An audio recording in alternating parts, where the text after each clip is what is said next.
المقام بفاتحة الكتاب. أعوذ بالله السميع العليم وسلطانه القديم من الشيطان الرجيم.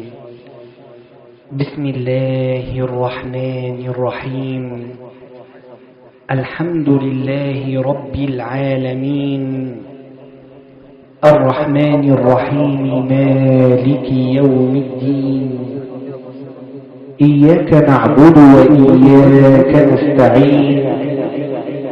اهدنا الصراط المستقيم صراط الذين أنعمت عليهم غير المغضوب عليهم ولا الضالين.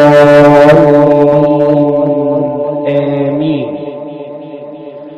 الحمد لله العزيز الغفار الواحد القهار مكور الليل والنهار، تذكرة لأولي الألباب والاعتبار، وتبصرة لأولي الأفهام والعقول والأبصار. أحمده أبلغ حمد وأزكاه وأشمله وأنماه، وأشهد أن لا إله إلا الله هو الملك الحق المبين. ينادي بني آدم فيقول يا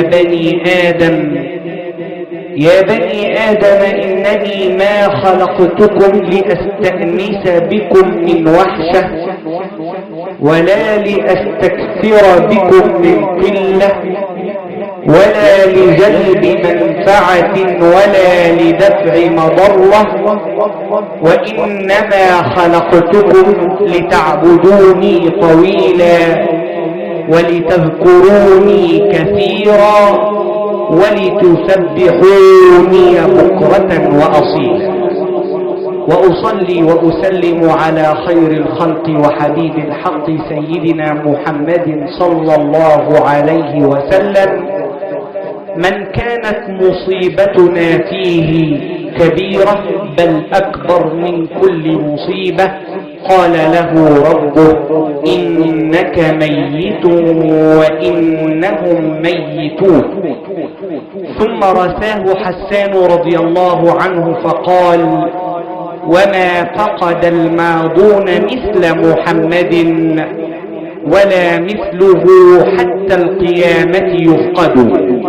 فصلى الله على سيدنا محمد وعلى آله وصحبه أجمعين. هو مورث العلماء العلم، إذ قال فيما صح عنه وإن العلماء ورثة الأنبياء وإن الأنبياء لم يورثوا دينارا ولا درهما وإنما ورثوا العلم، فمن أخذ به أخذ بحظ وافر. فرحمات ربي تبارك وتعالى على من أقيم هذا المقام تكريما لروحه الطاهرة، فضيلة المرحوم الشيخ محمد فهمي الأزهري، سائلين ربنا تبارك وتعالى أن يطيب مرقده وأن يعطر ثراه وأن يجعله في جنات ونهر في مقعد صدق عند مليك مقتدر الرحمن. هذا وقد سعدنا في هذا المقام القرآني بتواجد اثنين من أعلام دولة التلاوة المصرية، فضيلة القارئ الشيخ علي جاب الله القارئ والمقيم بطنطا محافظة الغربية، سائلين الله عز وجل أن يفتح له فتوح العارفين به. وسعدنا بفضيلة القارئ الشيخ عباس العسوي القارئ ببركة السبع بمحافظة المنوفية، سائلين ربنا تبارك وتعالى أن يحفظهما بحفظه وأن يجعل ثواب ما يقرأ وما يتلى في ميزان حسنات راحلنا الكريم. خير مفتتح القرآن العظيم. يقول ربنا تبارك وتعالى بسم الله الرحمن الرحيم ولقد صرفنا في هذا القرآن للناس من كل مثل وكان الإنسان أكثر شيء جدلا. صدق الله العظيم. القرآن الكريم وفضيلة القارئ الشيخ علي جاب الله فليتفضل مشكورا مأجورا.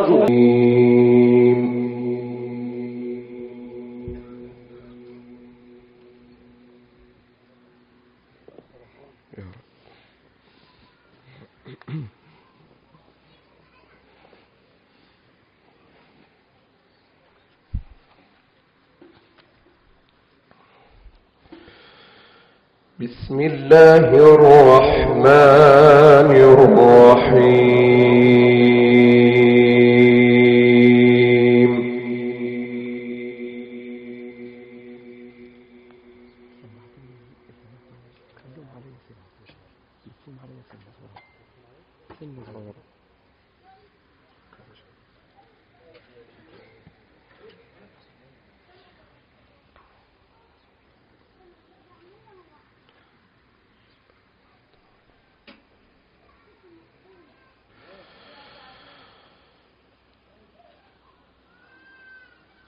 قل أندعو من دون الله ما لا ينفعنا ولا يضرنا.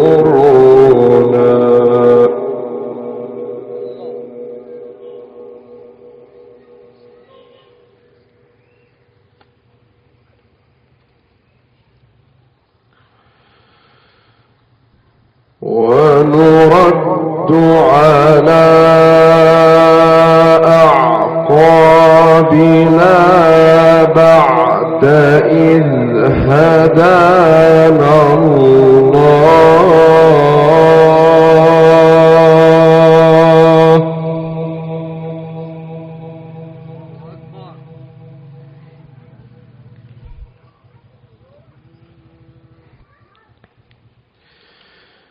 كالذي استهوته الشياطين في الأرض حيران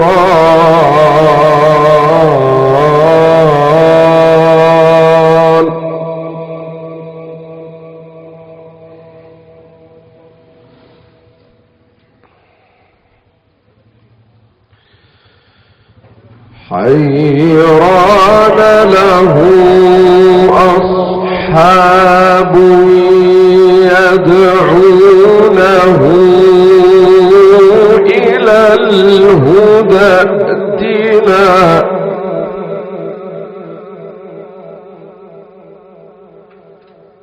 قل إن هدى الله هو الهدى.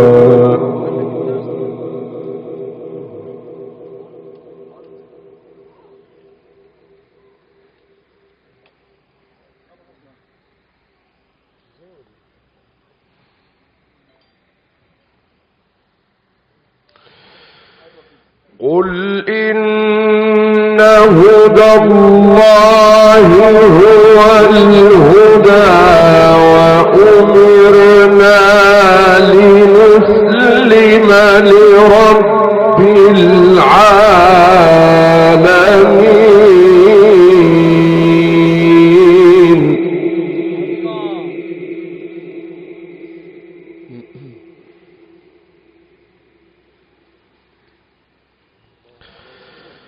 وأن أقيموا الصلاة واتقوه وهو الذي إليه تحشرون.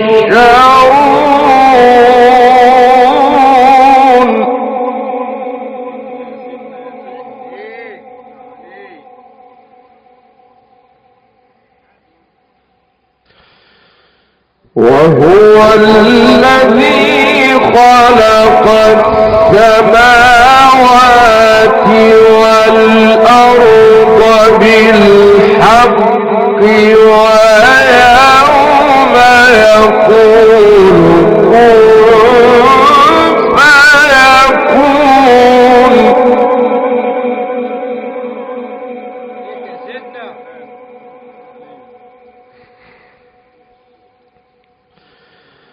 قوله الحق وله الملك يوم ينفخ في الصور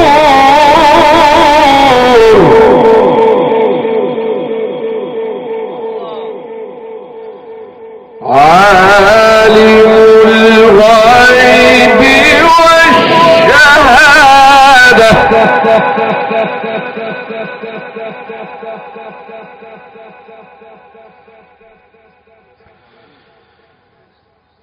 عالم الغيب والشهادة وهو الحكيم الخبير.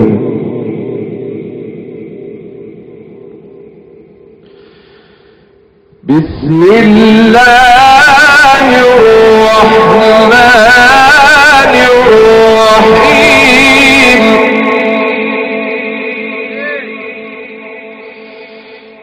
قل أندعو من دون الله ما لا ينفعنا ولا يضرنا ونرد على أعقابنا بعد إذ هدانا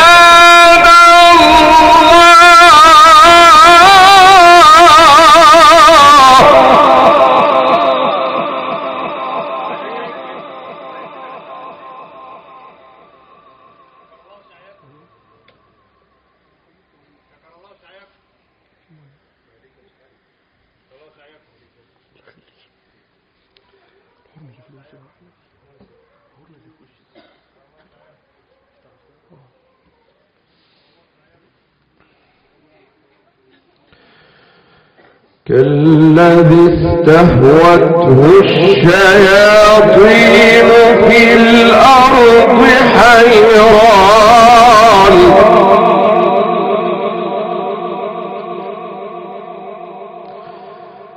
حيران له أصحاب يدعونه إلى الهدى ائتنا. قل إن هدى الله هو الهدى وأمرنا لنسلم لرب العالمين.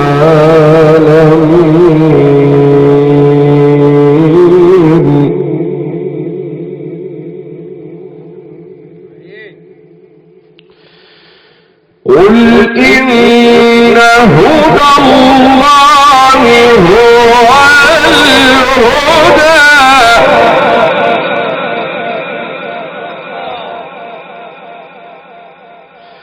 وأمرنا لنسلم لرب العالمين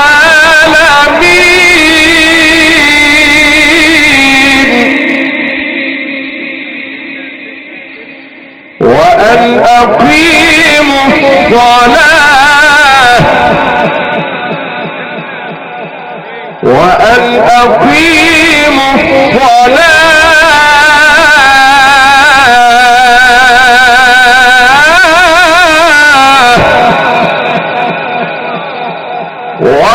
وأمرنا لنسلم لرب العالمين وأن أقيموا الصلاة واتقوه وهو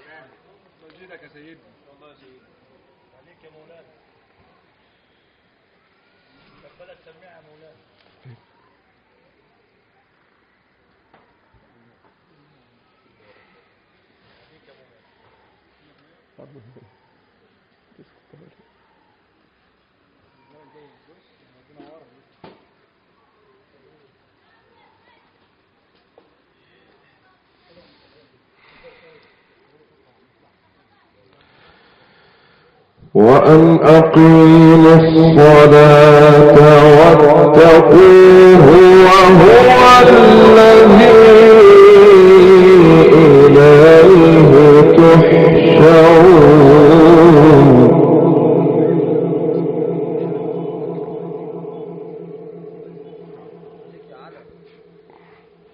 وهو الذي خلق السماوات والأرض بالحق ويوم يقول كن فيكون قوله الحق وله الملك يوم ينفخ في الصور عالم الغيب والشهادة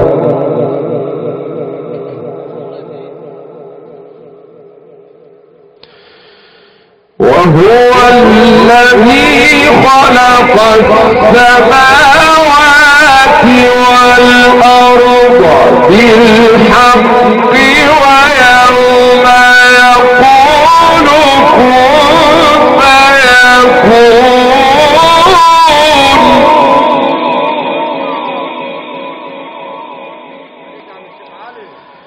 ويوم يقول كن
عالم الغيب والشهادة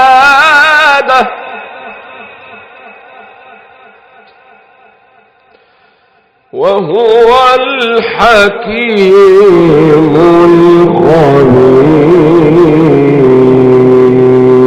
الخبير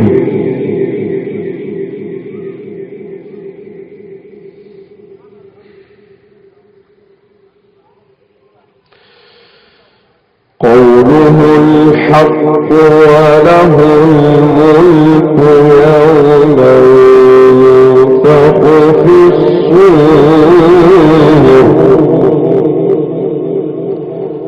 عالم الغيب والشهادة وهو الحكيم الخبير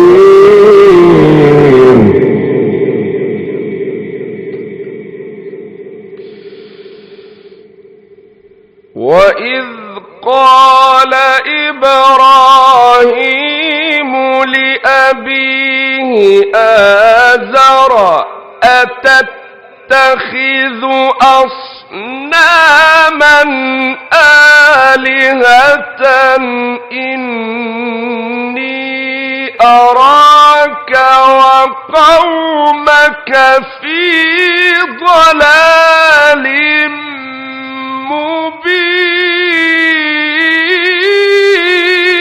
مبين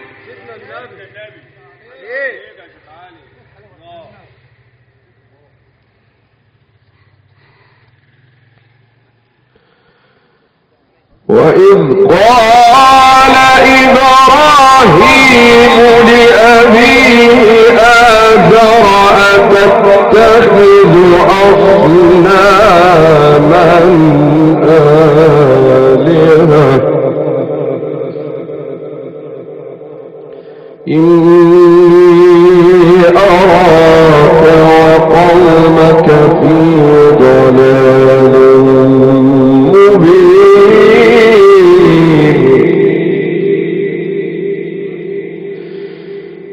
وكذلك نري إبراهيم ملكوت السماوات والأرض وكذلك نري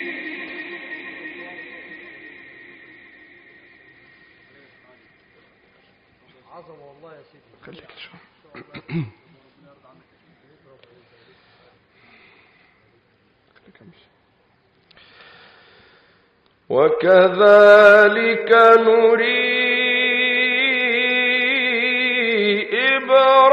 إبراهيم ملكوت السماوات والأرض وليكون من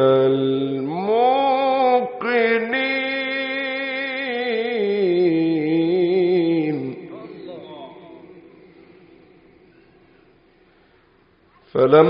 فلما جن عليه الليل رأى كوكبا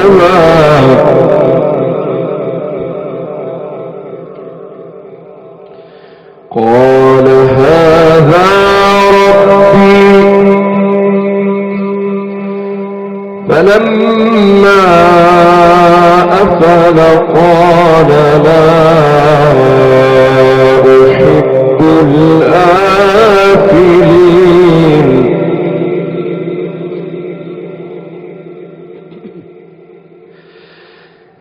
فلما جن عليه الليل رأى كوكبا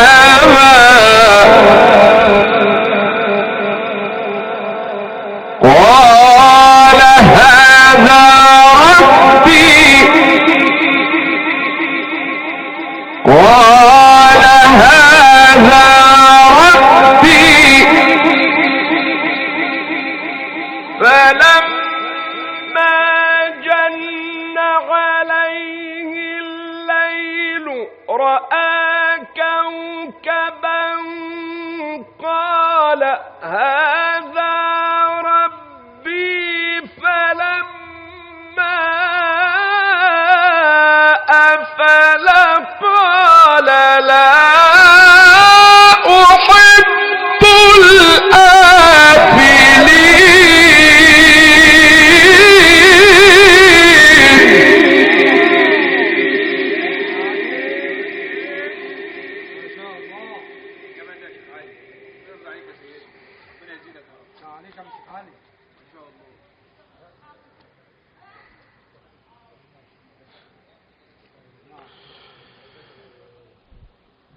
فلما رأى القمر بازغا قال هذا ربي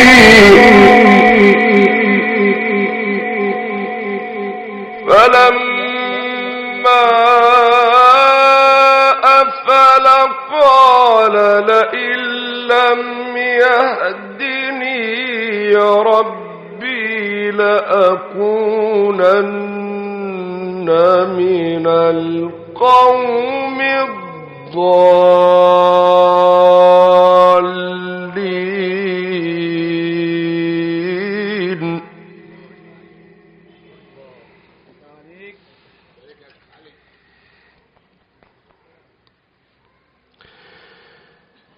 فلما رأى الشمس بازغة قال هذا ربي هذا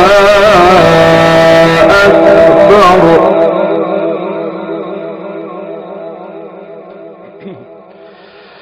فلما أفلت قال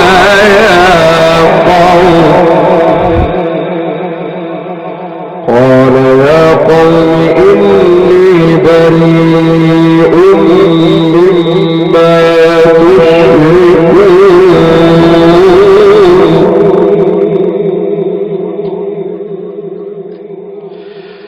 فلما رأى الشمس بازغة قال هذا ربي هذا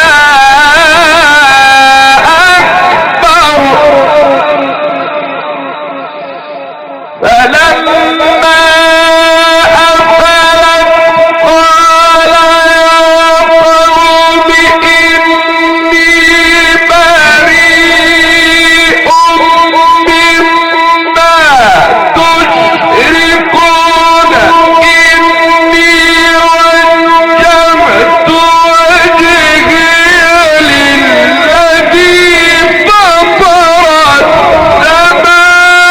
السماوات والأرض حنيفا.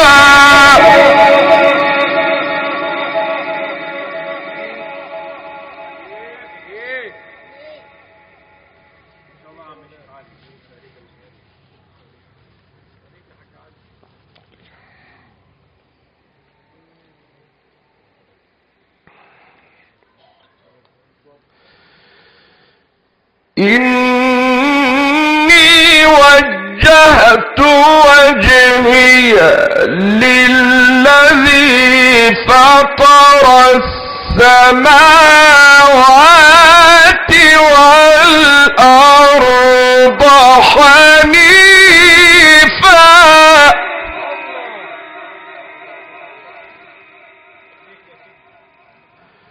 وما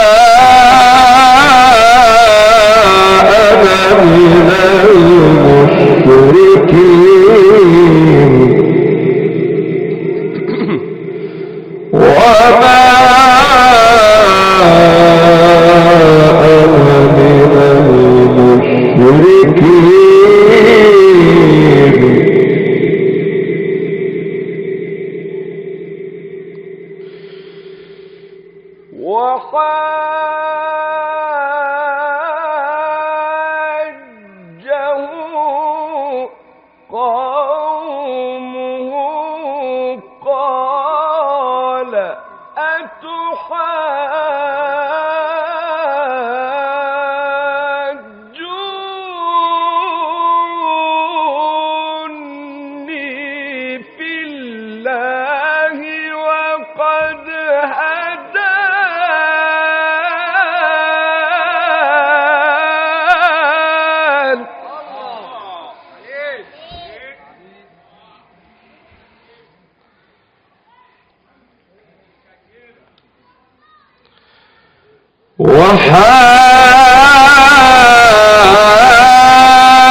ولا أخاف ما تشركون به إلا إلا أن يشاء ربي شيئا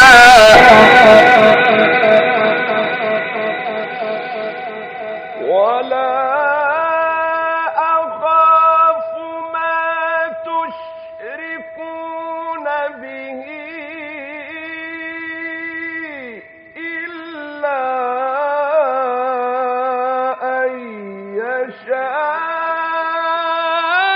يشاء ربي شيئا وسع ربي كل شيء علما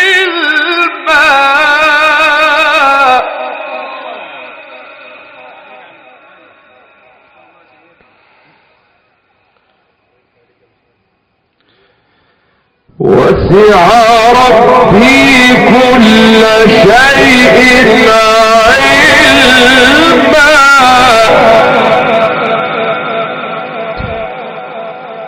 وسع ربي كل شيء علما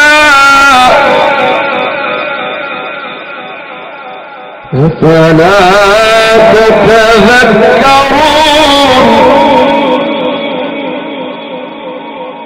أفلا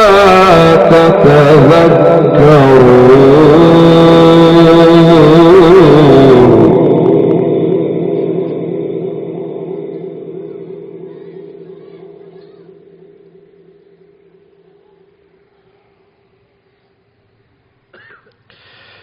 وكيف أخاف ما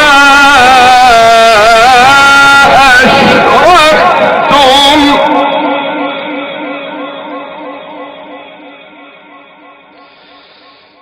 وكيف أخاف ما أشركتم ولا تخافون أنكم أشركتم بالله ما لم ينزل به عليكم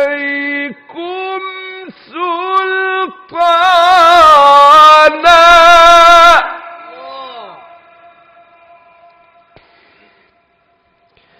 فأي الفريقين أحق بالأمن فأي الفريقين أحق بالأمن إن كنتم تعلمون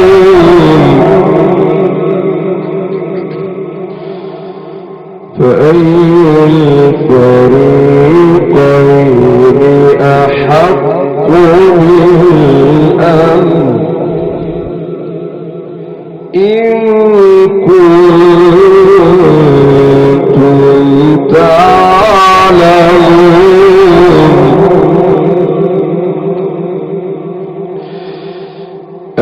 الذين آمنوا ولم يلبسوا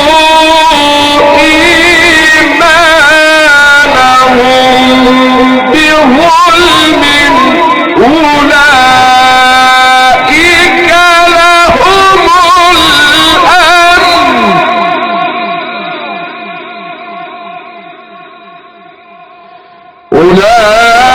أولئك لهم الأمن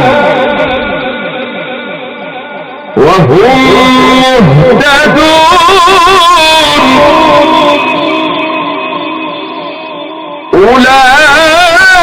أولئك لهم الأمن وهم مهتدون وتلك حجتنا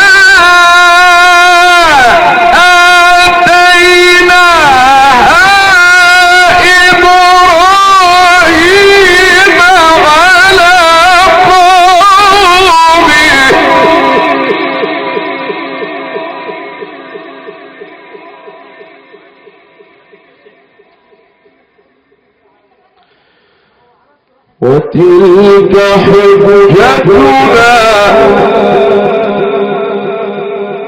وتلك حجتنا آتيناها إبراهيم على قومه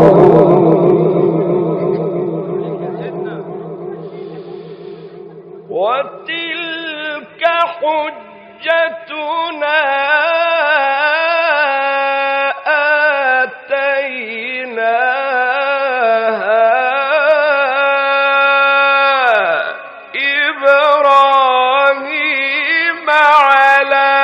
قومه نرفع درجات من نشاء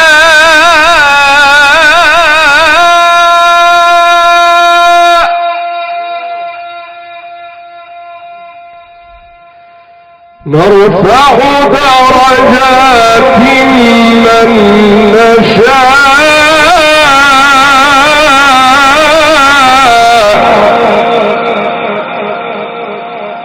وتلك حجتنا آتيناها إبراهيم على قومه نرفع درجات من نشاء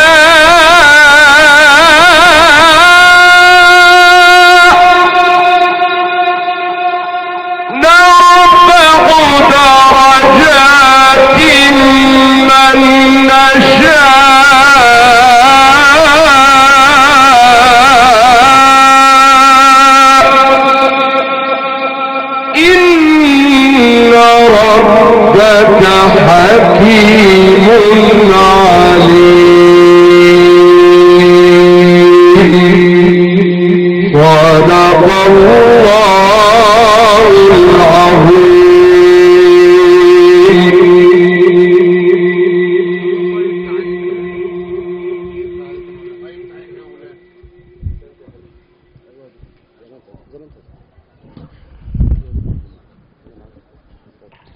صدق الله العظيم وصدق رسوله الكريم ونحن على ذلك من الشاهدين الذاكرين. ذكرك تحلو يا رسول وتعظم وهواك في قلبي منى تتبسم. يا أيها الأمي أنت لمجدنا شرف به نزعو ويسمو المسلم. استمعنا واستمتعنا أيها السادة الأحباب لهذه القراءة القرآنية الشجية الندية والتي تلاها فضيلة القارئ الشيخ علي جاب الله القارئ بطنطا بمحافظة الغربية، سائلين ربنا تبارك وتعالى أن يحفظه بالقرآن العظيم دائما وأبدا. وكانت التلاوة القرآنية العطرة مستهل افتتاح هذه الليلة القرآنية المباركة والتي أقيمت من هنا من قرية ميت عفيف مركز البابور بمحافظة المنوفية تكريما لهذه الروح الطيبة الطاهرة المباركة إن شاء الله، روح راحلنا الكريم فضيلة العالم الجليل المرحوم بإذن الله تعالى الشيخ محمد فهمي الأزهري. وقد أقبلت هذه الوفود من كل حد وصوب تقدم واجب العزاء في يوم الوفاء والعرفان للأبناء الكرام لفضيلة الشيخ إسلام فهمي الأزهري والأستاذ محمد فهمي الأزهري، وإلى فضيلة العم الحبيب فضيلة الشيخ حسين فهمي الأزهري المستشار الديني لرئيس دولة الكويت، ولفضيلة الحاج إبراهيم فهمي الأزهري. وهذا السرادق مقام بواسطة شركة الحاج عبده عمار وأولاده المقيمين بهذه البلدة الطيبة، إدارة الأستاذ مصطفى عمار. كما توثق الليلة بكاميرا المخرج الكبير الدولي وليد عباس ويشرف على إكرام الضيوف بوفيه المتر كريم أبو عطية. نسعد الآن بكلمة العلم والعلماء وفضيلة الشيخ إبراهيم عجلان من علماء وزارة الأوقاف، فليتفضل مشكورا مأجورا، سائلين ربنا تبارك وتعالى أن يشرح صدره وأن ينفعنا بعلمه، هو ولي ذلك والقادر عليه.